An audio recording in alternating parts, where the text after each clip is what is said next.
Hello everybody, I'm Jackie K. Cooper, and my entertainment rundown for today is a review of the film Pain and Glory.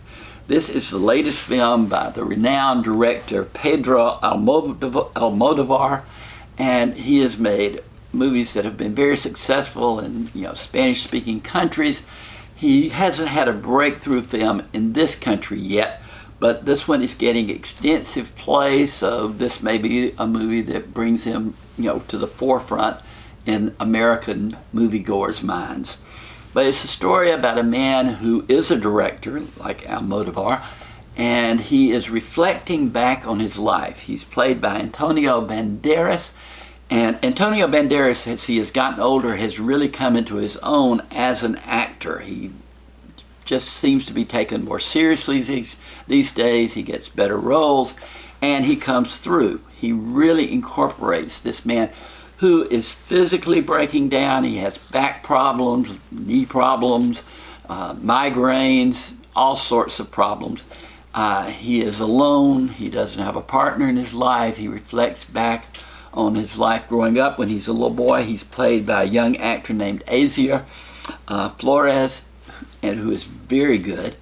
And his mother, when he's looking back, is played by Penelope Cruz, who is another good, solid actor.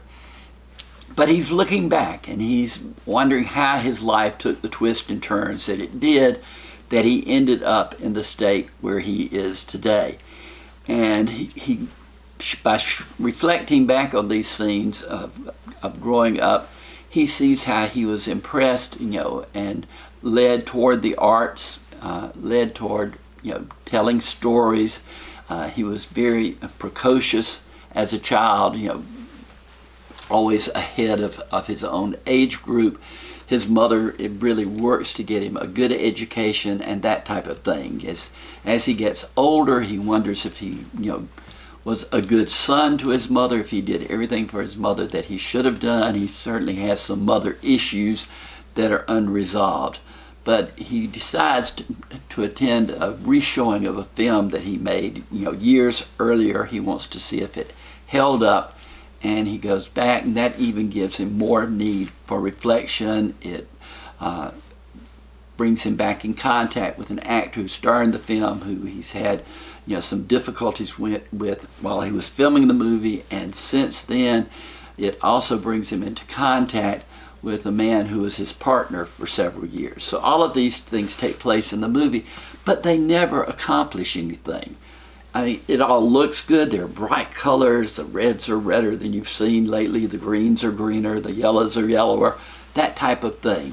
The stylization of the film, the camera work, the angles that it takes, the background scenery, all of those are of high quality and high caliber. But the essence of the story never flows anywhere, and at the end of the film, you don't feel like you've come any further along than you began. So maybe this is just the way Pedro Almodovar works. Maybe it's not in big action moments or big dramatic moments. It's just in the portrayal of a life as it is, as it moves forward, and as it looks back.